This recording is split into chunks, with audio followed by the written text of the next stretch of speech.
Good evening. What's up, everyone? Welcome back to the Hope Shot Sunday Night Live. Man, I kind of missed y'all on Wednesday, man. I ain't gonna lie, a little bit, If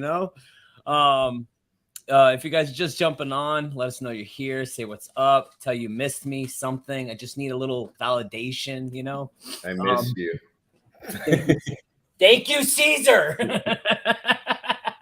We love you, Justin. I always can count on Caesar to say something sweet. I got you, boo. Hey, man, would you read the clarity statement since you're talking? I got it. The Hope Shot Clarity Statement. We here at the Hope Shot are a group of people in recovery spreading inspiration. We come from all different walks of life and pathways of recovery. Our verbiage may be different at times, but we all have one thing in common: recovery as a lifestyle. We support all pathways of recovery. It doesn't matter how you get from A to Z, just get there. Thank you for being a part of our family. Thank you, Kelly. It's good to see you on here. I was on last week. I don't remember. You remember when I'm not on, but you don't remember when I'm on. Listen, I try to remember just, the eat and stuff like that. You know what I mean? It's already hard enough. You're doing better than me. For some reason, man, these comments, some of them come up and some of them don't. And I'm like, what is going on? Facebook user. You see that, right? Yeah, we see it. What's going on, fam? You might be able to see the names if you're looking at the actual post. Stormy, good evening, everyone. It's Jerry. So now we just think anybody that's Facebook user is Jerry. Yeah, no, I just checked. I did my research. Brooke, Justin, Becky Bennett, what's up, Hope Shot? Here from Indianapolis. Missed all of you, especially Justin. There you go. Get some of that external validation. I'm winning. Hey, so before we get too far into this, we're going to do the same thing we did last week. So if you have anything affecting your recovery, you have any questions, any topics, anything you would like to discuss with us tonight, please put a comment in and we will read the comments and we'll have a discussion about it. It was really fun last week and it kept a good flow and we'd like to do it again. So jump in and get your questions in. Can I just say that I like this a whole lot? It's more of a conversation than a Justin, Tiffany, go, Nate, go. I like this. I like having a conversation. It's almost like an actual podcast or radio show. Yeah, it is. And I do like it. Like I said, we constantly growing and changing and it's great. So let's see, we had John. Yes, we can see the names on this thing that watch. I'll show you real quick. Let me just put it up there. Ready? Boom, Facebook user. That's what we're talking about. That's what we see for some people. But through the Facebook thing, it's fine. It's just through this little our little program that we use. So anyways. Say hi to some peeps. There's Russell. Melissa. Hey, Scott. If you want to say what's up to some people there, Caesar, so I can do something. Okay, since you're doing stuff. Okay. Russell, what's up, fam? How you doing? Got Melissa. How you doing, Melissa? Thanks for tuning in. Thanks. Dun, dun, dun, dun, dun. Dustin, he missed all of us. Dustin was really sweet on my Facebook post today. Thank you, Dustin. Dustin, man, I've missed you, dude, man. Yeah, I've been stealing his posts all day. Dustin posts that fire. Dude, that is pretty good. It is pretty good. Scott, how's it going? We got John Wesley Anderson, who could see the names, but we cannot because we have wacky software. We got Becky.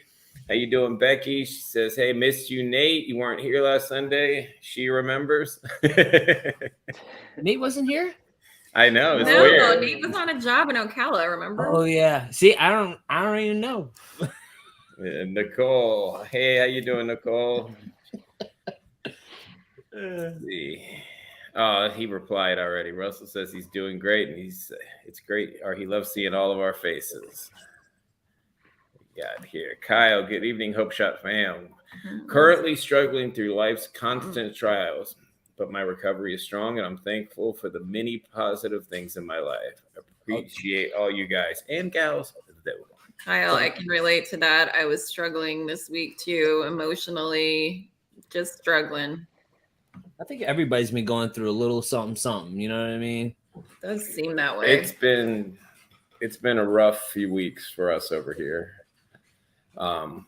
Same as he just said. I mean, recovery's good and all of that is good. It's just life on life's terms is tough right now. That's it.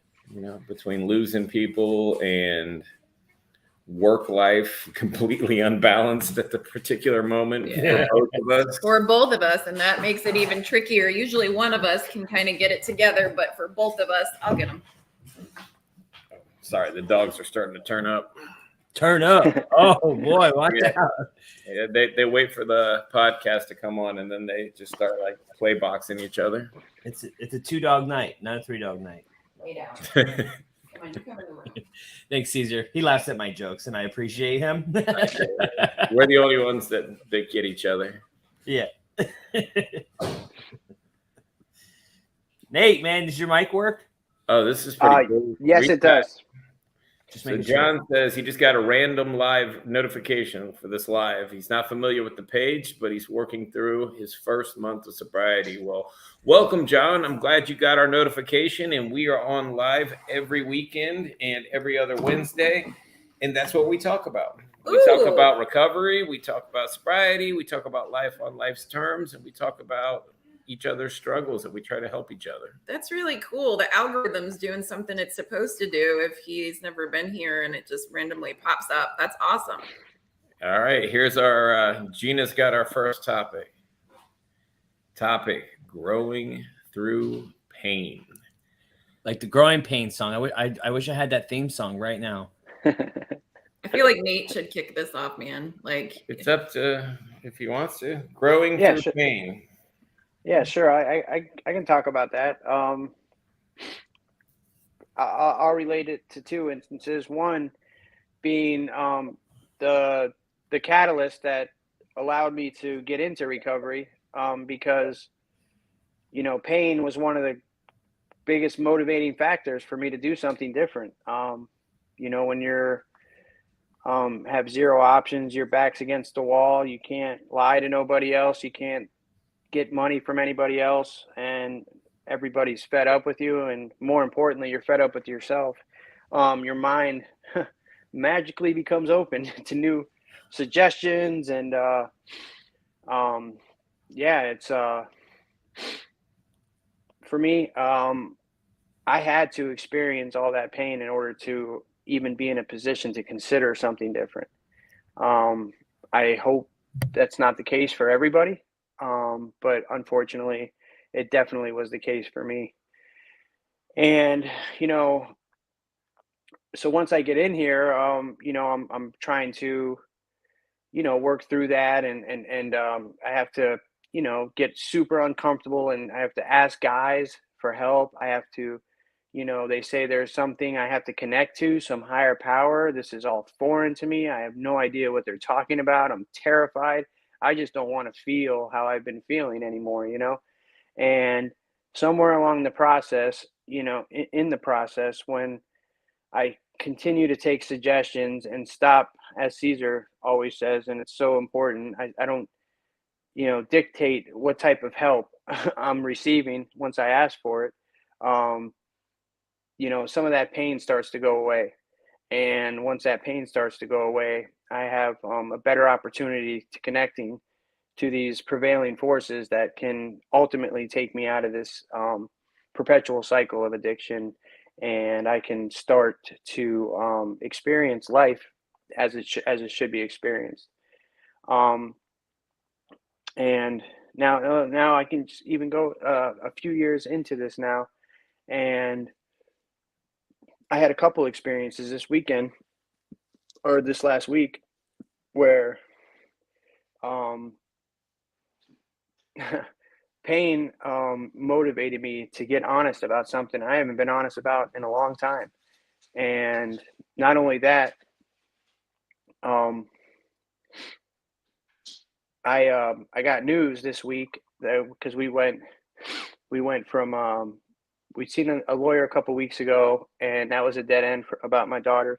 And then so we went to this other one that she recommended, and this lady ultimately told us that if the adoption's over a year old, there is absolutely no legal recourse that we can take.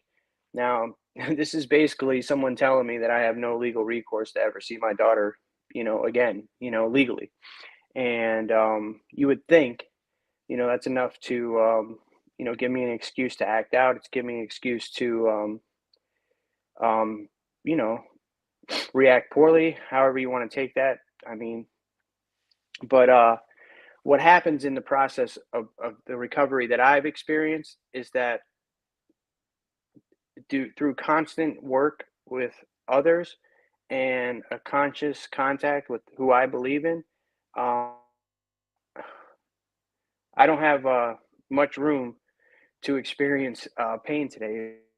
Like once I start feeling that, I automatically get busy. I connect with somebody that I trust.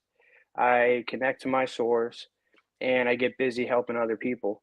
And in that process, there's really nothing that can be thrown my way that can I don't know. I think pain is a great motivating factor, but I'm striving on a daily basis to prepare myself in between those.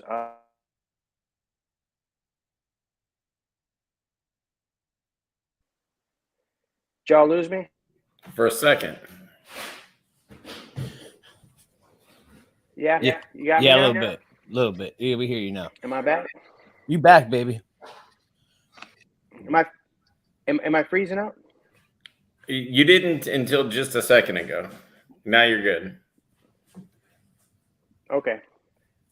Yeah. Anyway, like my goal today is to not have to feel the pain first in order to do something. So what do? I stay busy on a daily basis, working on myself and with others. So when them life events do come, and I know they're coming, I'm prepared to navigate them with some semblance of grace and dignity. Yeah, that's where I'm at with that subject tonight. So thank you, Nate.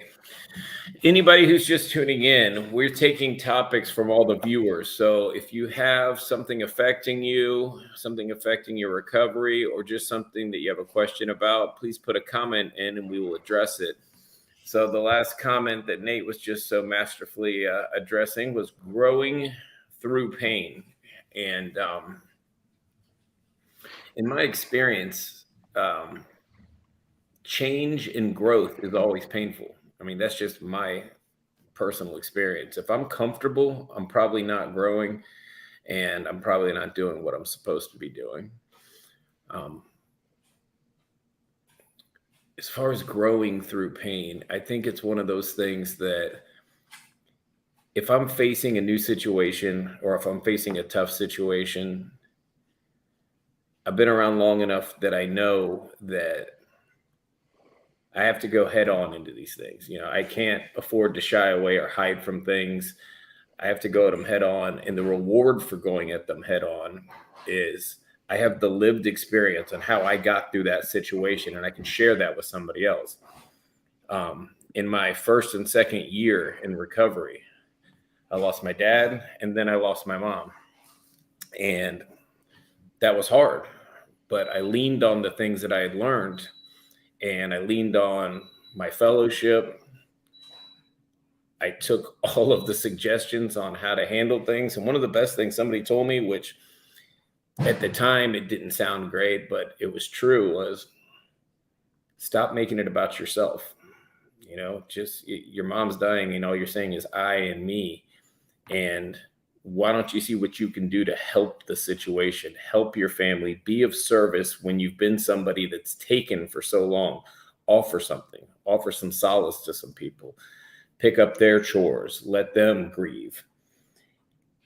And when he said, stop making it about yourself, I wanted to go, what the hell are you talking about? It is about me. It's my dad or my mom. But he was right. He was 100% right. As soon as I stopped making it about myself and being selfish, it was a lot easier to get through the situation because I was focusing on what I could bring to the table to help others. And it always comes back to helping others. And when I'm doing that, I can get through anything.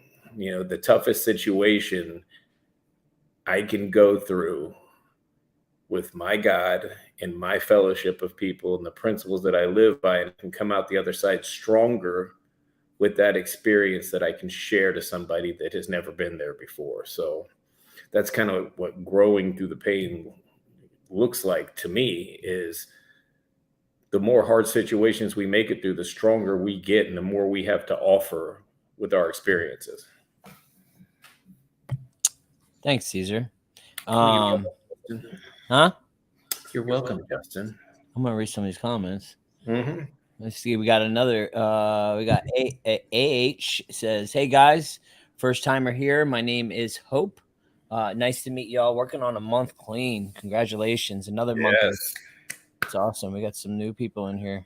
We got what's up, Missy.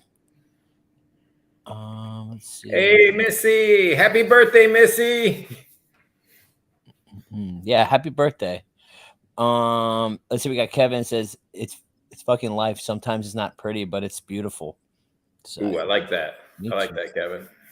Let's see. Russell says it's been a rough week for Rachel Keegan, but no matter what, we are getting through things clean together and just for today. It has definitely been a rough week for her, but she is a rock star. I'll tell you right now. Let's see. We got Dustin says the past few weeks have been like that for me too. Every Monday morning lately, I wake up thinking, how the F am I going to get, how the F am I going to do all this week? But I always find a way because I have a vision of what I want my life to be, and I won't let anything stand in the way of that. That's what I'm talking about. That's motivation right there, baby. And if you guys are just watching this, you guys just tuning on, make sure you guys share this tonight. I appreciate y'all.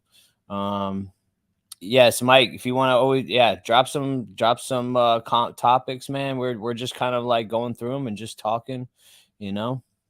Let's see. We got Melissa says, Nate, I'm so proud of you. You have grown so much over the past few years, and you worked through so much pain and definitely came out strong on the other side. Let's see. John says, for me, the biggest challenge right now is changing activities like going out to bars, house parties, etc. Doing things during the day where alcohol isn't as much a temptation. You should talk about that for a second before you go on to the next one. I will. Sorry, I'm just looking to see how many I got. So yeah, man, that is one of the biggest things, is changing the people, places, and things. It's one of the hardest things because it's like you gotta like do an overhaul of your life, and it can seem like a daunting task.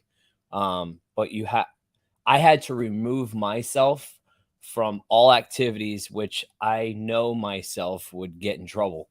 And I'm pretty much just like, it's almost like taking a plant and like transplanting it somewhere else because, you know, the roots were dying over here. And I'm like, I need to grow somewhere. I'm not growing here. I'm dying. I'm literally dying.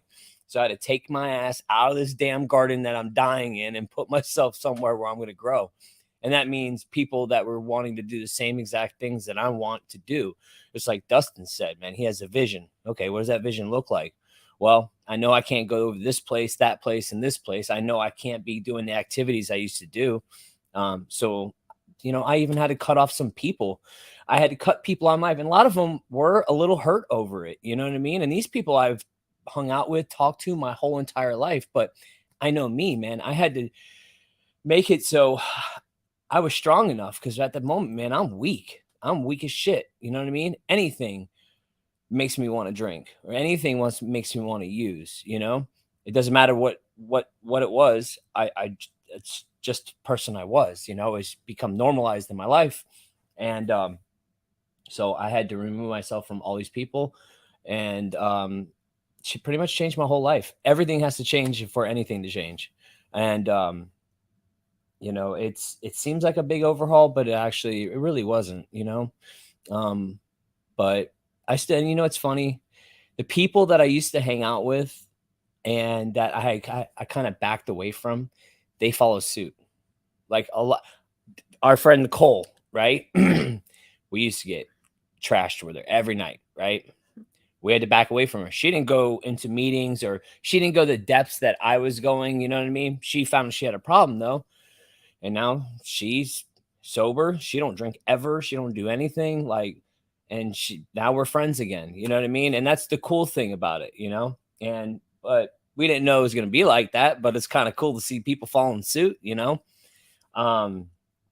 So yeah, but it's well worth it. And I think the thing is too, though, is, you know, like you said, finding things to occupy your time. One thing that is helpful when finding a community of people that are like-minded, you know, on the path that we took, you're involved with a community that has events that they set up, and you go to these events and all of you are there together doing these things and choosing not to drink and not to partake in anything but what you're there for. So like we'll go to the bowling alley. So I think it really truly comes down to finding people that are where you're at and choose to go do things without the drinking. And then you can still go to the bowling alley. You can still go to the movie theater. You can still go to Busch Gardens. You can still go to any and all of these places that we used to go to and just not drink. But when you're surrounded by people that are choosing to do that with you, it's a whole new experience. And like it's really cool. And you remember doing these things. It's crazy. You have to experience. You have to experience having fun sober. Until you experience that, you can't picture it. That's one of my biggest fears is I was like, what do you mean no alcohol ever? You know, like, what does that look like? I centered everything in my life around alcohol. If we were going fishing, we were drinking. If we were going to a concert, it was planned around where all the alcohol was, and that was everything. So I had to have somebody literally show me that I could have fun without alcohol. And my brain's so messed up. I mean, I wasn't having fun anymore for many, many years with alcohol. I was just blacking out and getting arrested. And there was nothing fun about it, but my brain still associated all fun and all parties and all this and that. It centers around alcohol. So Tiffany gave really good advice. Find a fellowship, find people that want to be on the same path you're on, try new things, and go out and have some fun. And the more times you have fun sober, the more attractive it is to keep doing it. That's why they have activities in the meetings and stuff like that. So and in churches, so you can learn how to have fun in churches and everything else. But all the different groups have activities to where they throw on the events. They're all doing it, bro. They're all doing activities and stuff. But they do it so you can have that feeling of what it's like to have fun again. You know what I mean? Like, because we don't even fucking know what it's like to have fun without putting something in us to enhance the fun. You know what I mean? Like enhanced, you know, and Caesar gets it. I know he does. No, but it's we have to relearn. It's literally we're just like children again. You know what I mean? Like we have to relearn this whole new life and this whole new way. You know, so we don't kill ourselves, because that's all we've been doing. And let's see, we have I want to move on from there because we have a couple more comments and we have another topic, and we're at 24 minutes in, so this is a good time to switch over. Let's see. We're gonna hit the second hit it in second gear. Let's see, we got Mike says, how do you feel about truly admitting and understanding that I am an addict? What does that look like? How does that feel? Nathan. Okay. Until I can truly admit who I am, I can really never experience recovery at its finest. Because how the hell am I ever going to accept something different if I don't accept why I need to be? You know, like, it's like I have to eliminate all reservations. I cannot afford to think that I can put anything in my body ever again. This is for me, you know. And there is, I have been before I get to recovery, I have been living a lie for the longest time, trying to get the right formula, trying to do this, trying to do that, trying to tweak it a little bit. Maybe, okay, I'm going to put this down, but I'm going to do that until I can truly admit to myself who and what I am. Until I can do that, I'm unable to really receive this gift of recovery. It's like, it's like a cancer patient going to an orthopedic surgeon. You know what I mean? you're not going to get this, the treatment you need, man. I need to know what I have, what it is, before I can treat it, and until I do that, I'm just going to keep, this was for me personally, because I experienced it for years.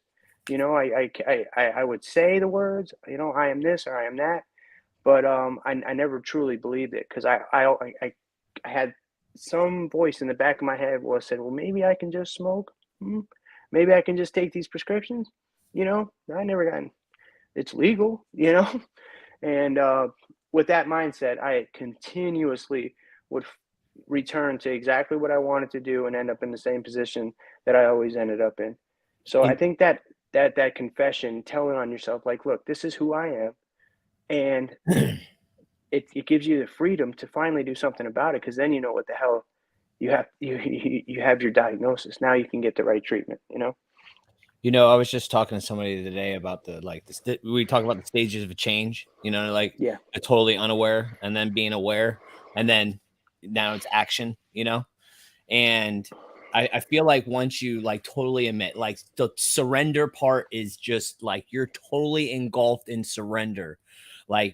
I know for a fact anything I touch, not just drugs and alcohol, anything, it doesn't matter what it is, I will abuse the shit out of it, because one is too many and thousands never enough. That is embedded in me, because that is me all day long.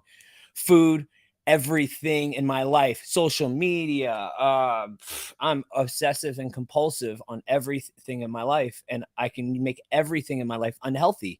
It could be the most healthiest thing in the world, and I can make it into the most unhealthy thing in the world because of because of me, the disease of addiction, because of what, just it's more is on the menu all the time, right? So I had to totally admit that I'm an addict, and that's with every little detail of my life, and I have to really concentrate on trying to fix those things and totally admit to it, man. Surrender to it. No matter what, I'm an addict. I've tried to do the weed route. I've tried to do the just drinking. I've tried to do the everything, it's never worked. And I feel like, the question that got asked too, a part of the question is how does it feel? And it's at first it's the fear and the, oh my goodness, once the self-recognition and you're admitting it to yourself, but then you're scared to say it out loud to others. I mean, for me, this is my experience, and that's where I'm coming from. Then you've admitted it and understand it for yourself. But then for me, I was scared to hear what others would think about me saying who I am and what I know about myself now. And then once I got through that, that kind of goes with the topic earlier, growing through the pain of that, because it was painful for me to try to move through that. But once I did, gosh, the freedom that I found on the other side of all of it, it has just been, I mean, it's priceless, and I had to move through those moments, and it's freeing. But yeah, there are, at first I was fearful, and then I had to tell some people and get honest with some people, and then their reactions, some were and then others were, and I had to move through the uncomfortability and grow through the pain of what I was feeling inside. But then on the other side of it, once I was able to be honest and hear other people's opinions and realize that really they didn't care. They're all right, cool for you, man. Glad you have something that you feel you can work on now. Or, you know what I mean? Their responses were so kind and loving. And there was a couple that were what, but then there was just so much freedom on it, because now I get to practice being around people who like to do what I like to do, that don't do the things that I know I can't do because that's just not for me. And then I'm learning this whole new side of life that we get to experience. So yeah, it's a really solid question, because you're going straight to the very beginning with it.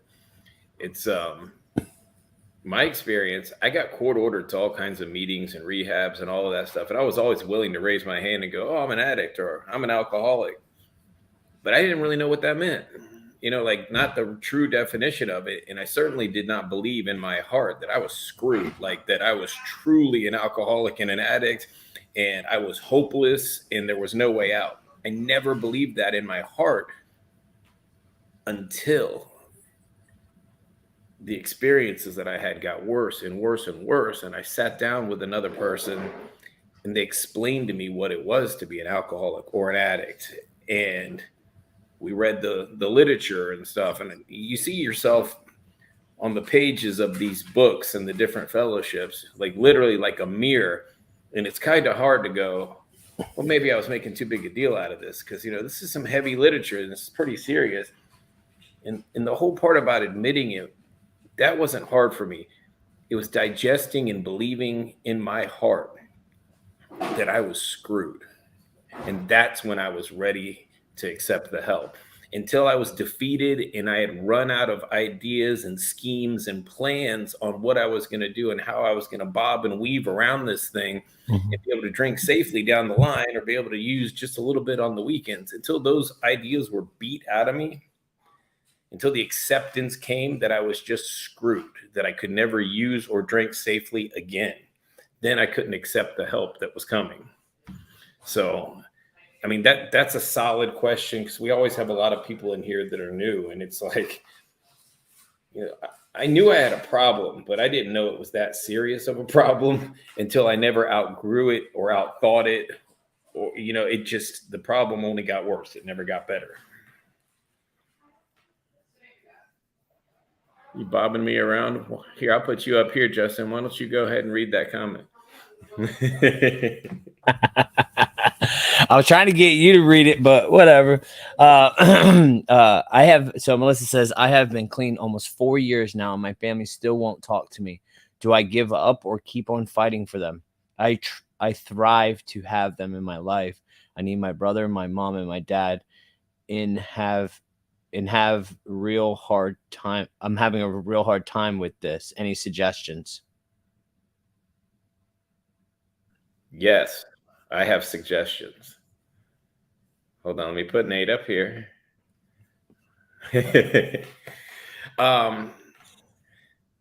In my experience, I can't force anybody to forgive me.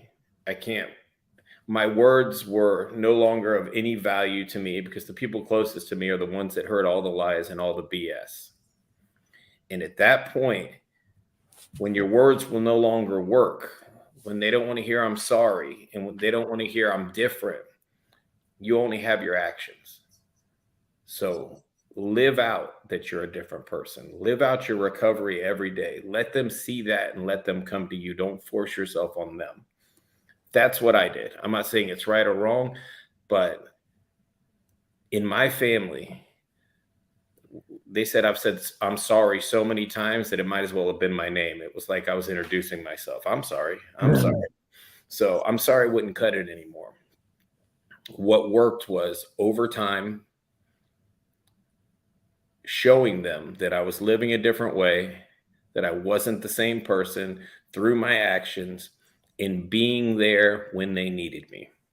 Whether that was in year 4 or year 6, whatever it was, I stood ready to accept them back, to come back in when they were ready on their time. We were the chaos in their lives. They need time to heal, just like we needed time to heal from whatever we were into.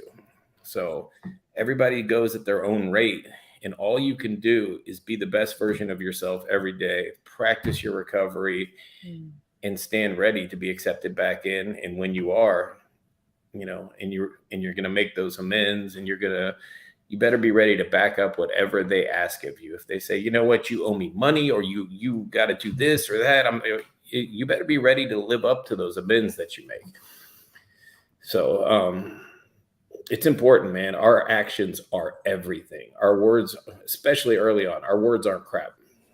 All we've got is, if our mouth and our feet match each other, then we're doing all right that day. Go ahead, Nate. Oh, shit. Sorry. Oh, all right. And that's word from Nate. I'm here, man. I'm here. All right. So, yeah, this is a really relative subject for me, because, I have, I was at a celebration of life this Saturday for a friend in the program's mom, and during that service, all I could think about was you know, I you know, had empathy and compassion for, you know, the people that lost this woman, but they got to be with their mom for like years and years of their recovery. So they got to my mom died when I was still in treatment. I never got to share this version of me with her. And then a few months after that, you know, my daughter got adopted out, you know, because I couldn't get my shit together before I went to treatment. And so, you know, now here I am a few years later, and I've been fighting and doing everything I can to try to get back into her life, but I keep hitting, you know, roadblocks, right? And I have to really be careful about my attitude towards that. You know what I mean? Like, I deserve to be in her life. I look what I have done. You know, I should have the opportunity.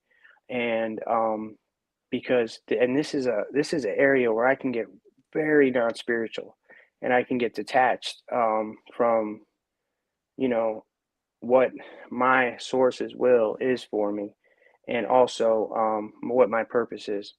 And it's not up to me, period. It's not up to me when, you know, if these courts decide to give her back to me. It's not up to me if the mom finally says, yeah, I want you to be in her life. What is up to me is how I walk every day in my day-to-day life, you know, because that's all I have control over. You know, how am I showing up today?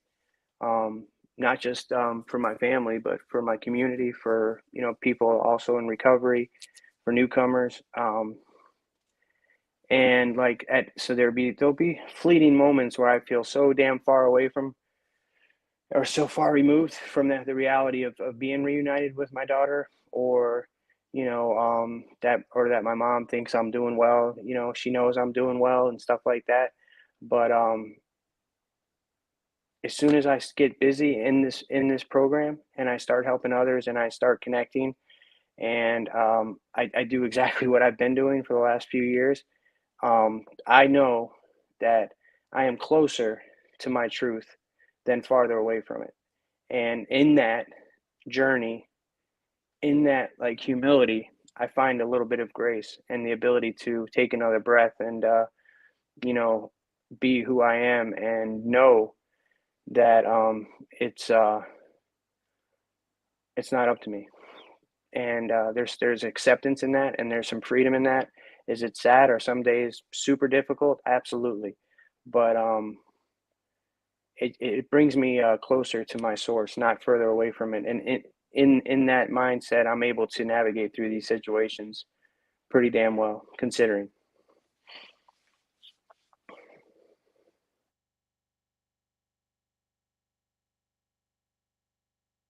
You're gonna see if you could wait me out there, Justin. Wait, what? I thought you were trying to wait me out to see if I started picking up the comments. No, I was talking to. Oh my gosh, he's right there. Do it. I can't do it now, but earlier we were playing around doing that. It was fun. That's what we do.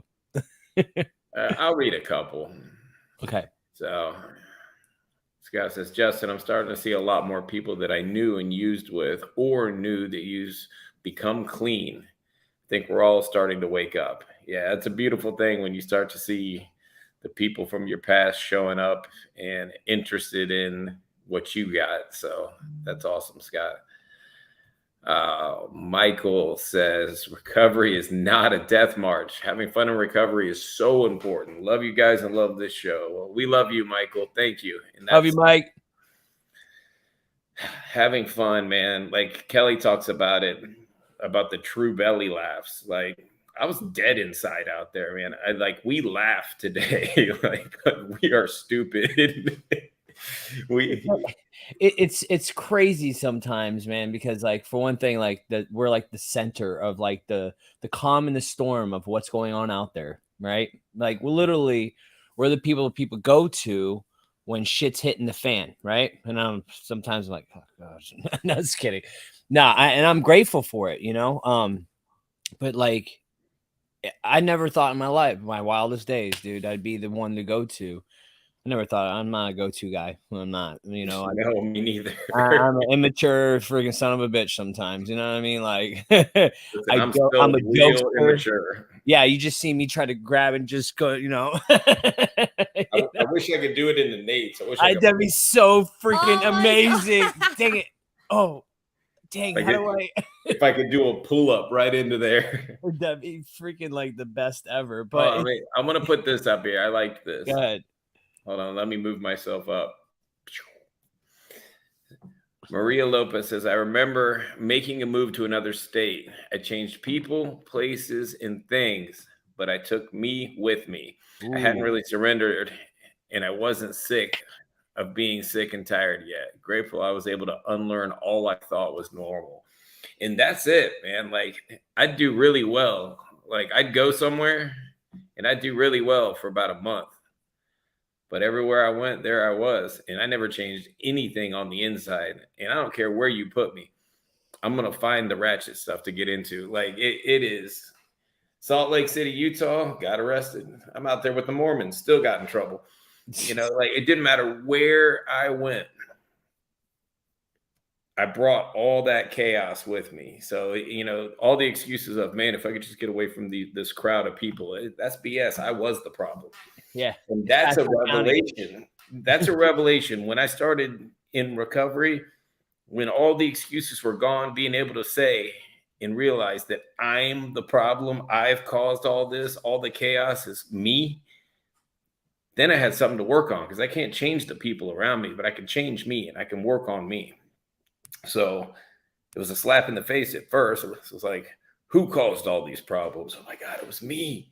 But it's okay that it's me, because I can change me. I can't change others.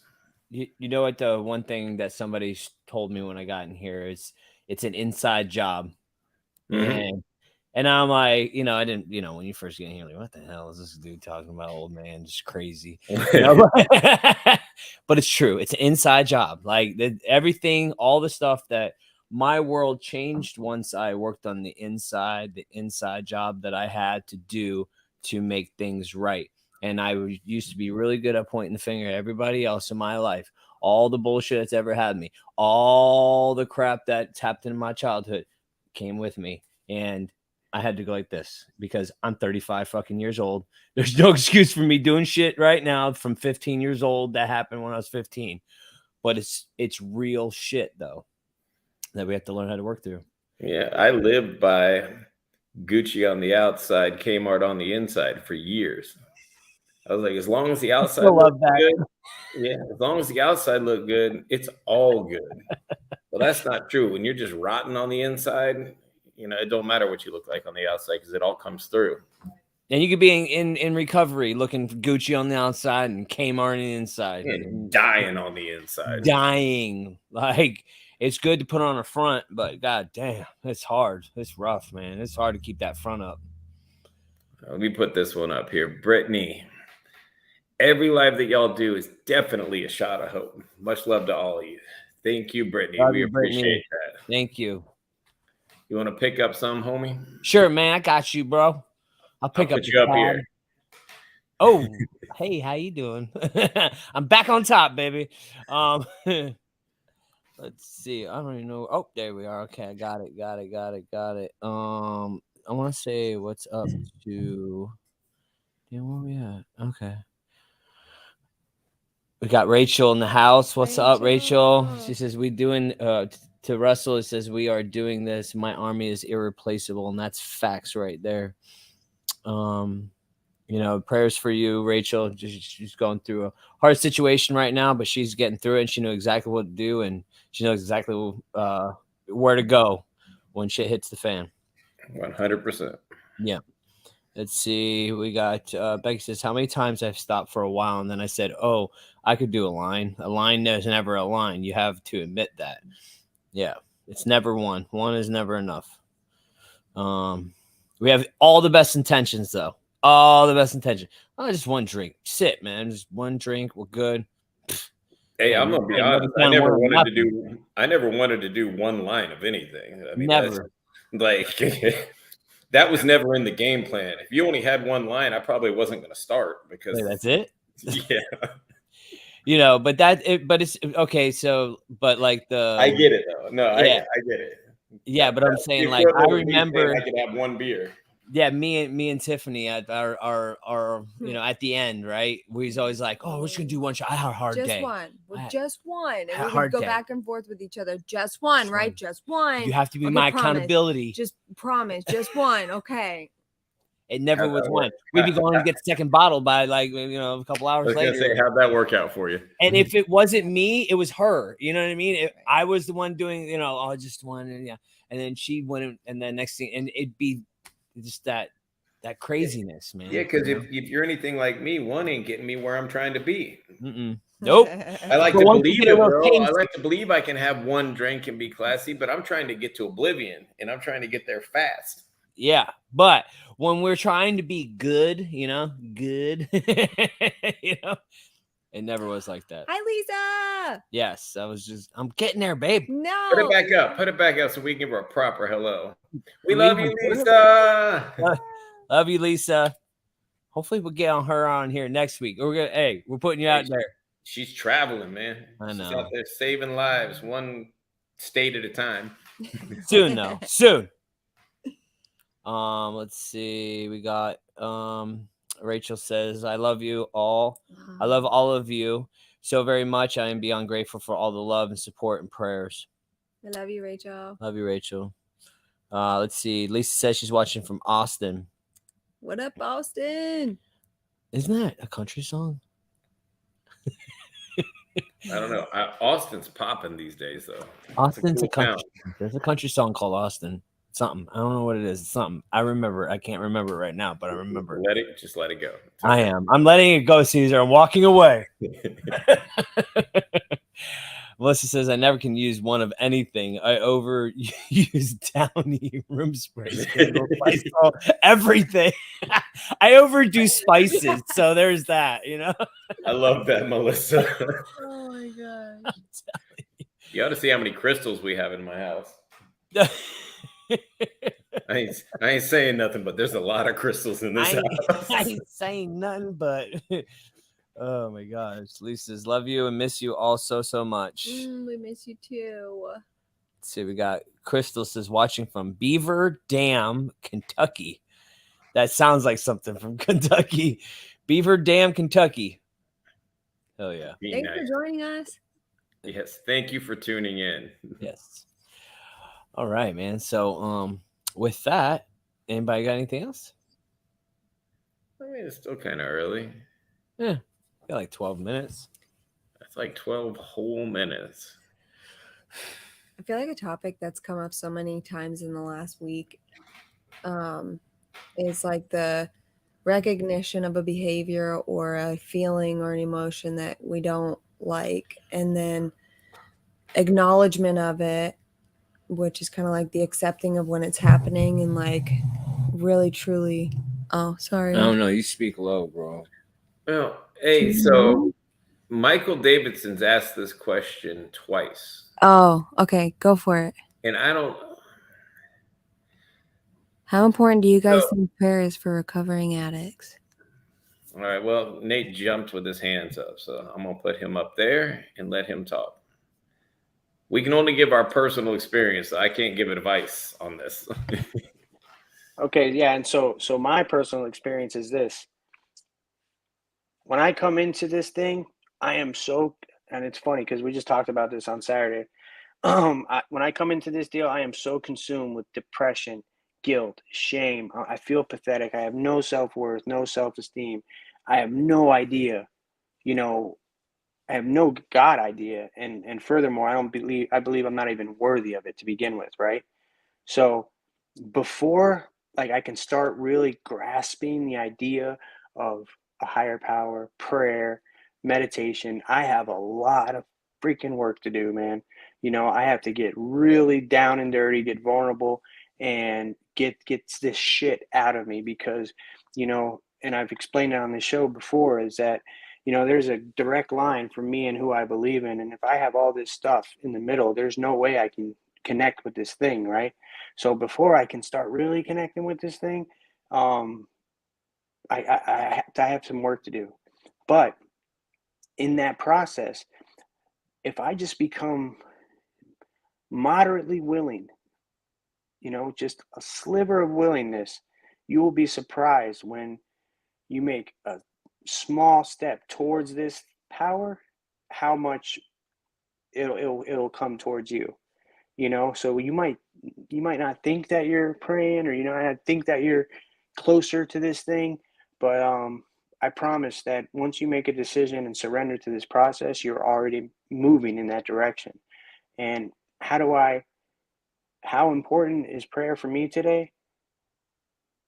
That my whole entire recovery depends on my conscious contact with who I believe in. If I don't have that relationship, everything in my life is screwed up. I will immediately regress to old behaviors. I will start thinking that all these blessings that I have are all because of Nate. I am super smart. I'm a great businessman. I can surf really, really great. So I deserve to be out there more than I deserve to work. I can really twist. I have a twisted mind. And the way I keep it untwisted and the way I stay humble is by connecting to who I believe in. And that is through prayer, through meditation, and through working with others. So for me, I have to abandon myself to the idea that this mind got me into this position to begin with. So I need something else to get me out of it. How do I access that? I access that through, surrendering. I access through prayer. And in my fellowship, there's a great line, and I'll use this example now. This thing, this connection, once I do, establish it, it has to work in and through us. So I get this gift. It comes in me, and in order for me to truly live the promises of this recovery deal, it has to come out of me. It works in and through me. I receive this message. I receive this blessing of recovery, and then I show somebody else how to get there. And in that, for me, prayer is absolutely vital in my recovery.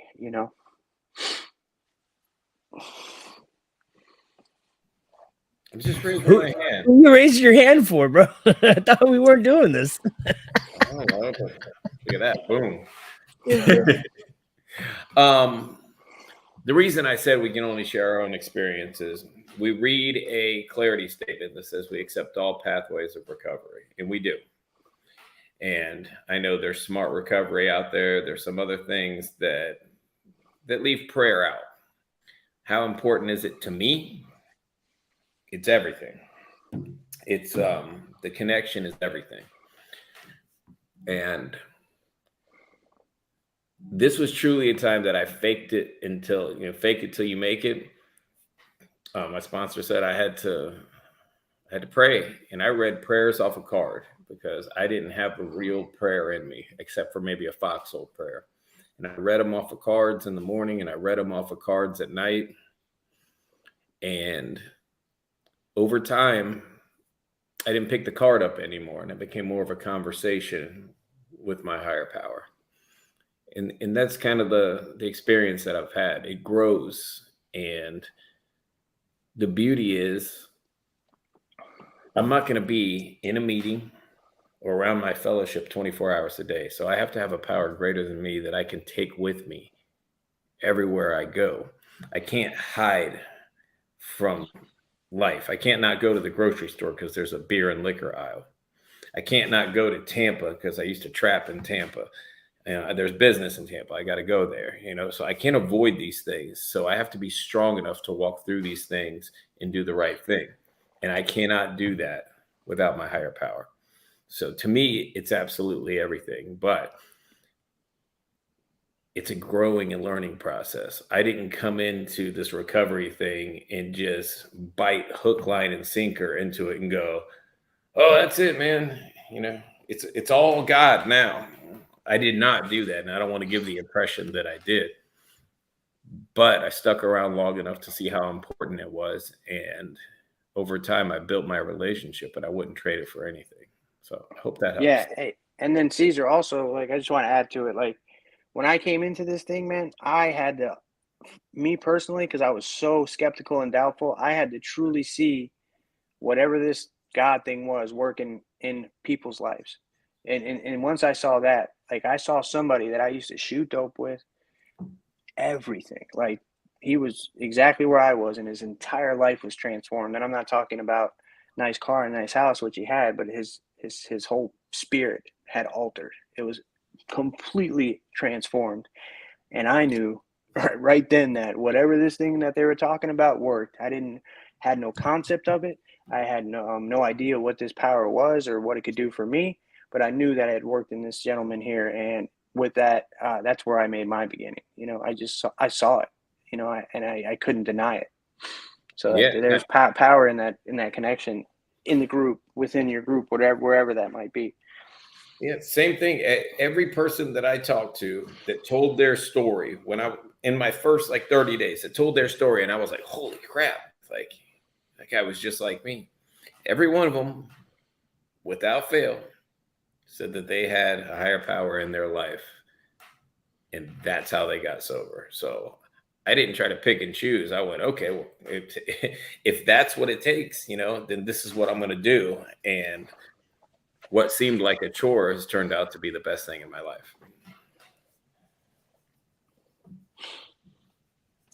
All right, then. I know, it's so quiet. I don't know what they're doing. Are they conferring? I don't know. They're talking to their children. We're taking notes. Stop lying. Well, you know what? I really like when we do the topics. So I want to thank everybody that put a topic in, everybody that interacted with us.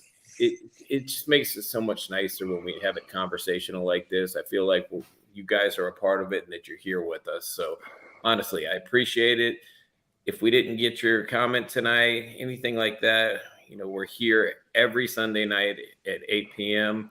And we will be getting started back up with Wednesday nights, not this Wednesday, but the following Wednesday, because Caesar messed up and planned it on the wrong day. No.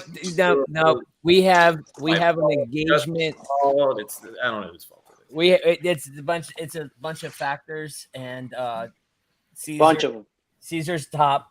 We'll just start it out there, but there's also an event that we should be going to for. That's about recovery community, and they need recovery people to show up. The Hope Shot needs to show up to, and it's on Wednesday night, and we're gonna show up. And we gotta show up all dressed up with bow ties and suited and booted, baby. He's shaking his head to the bow tie. No bow tie, bro. Dude, I have one tie that's been tied since like 3 years ago, and it started not to fit. Like the back part, you know, would hang lower than the main tie, so I just cut it in half. Like, this is the tie I have. This is the tie I'll be wearing. Listen, I'm with you, bro. Listen, you know what I mean? I have to go on YouTube. Teach you how to tie a tie. No, I have to go on YouTube every single time to do this tie, and it takes me at least 10 times to do it. So you know what's easier? A freaking bow tie. Just clip that thing on. I'm good to go. Let's roll, you know? I will teach y'all how to tie a tie. I swear, it's really easy. Yeah, you know, anybody that thinks we have our shit together over here, we're just learning. No, I promise. I didn't need no tie while I was out there getting drugs. You know what I mean? So that's it. My shirt. I don't know if you can see it. It says, "The strongest steel is forged in the fire of a dumpster." That is us. Is that really a shirt? Yeah, I had it made. I love it. We're a bunch of dumpster fires, but we're some of the strongest dumpster fires I ever seen. Hell yeah. I love it. All right, guys. Well, hey, we're gonna see you next Sunday, 8 p.m. right here live on the Hope Shot. Until then, we hope you guys have a great week and great week ahead. Hey, think of some topics. Let's get conversation started. And then, hey, man, if you guys want to jump on here with us, you know what I mean? Reach out to us, message us, let us know. You know, Grandma Hope Shot, Helen. Oh, Helen, yes, and we'll talk to you about that pumpkin patch deal. I seen that comment. We love you, Helen. Definitely love you. All right, guys, love y'all. Have a great week, and we'll see you Sunday.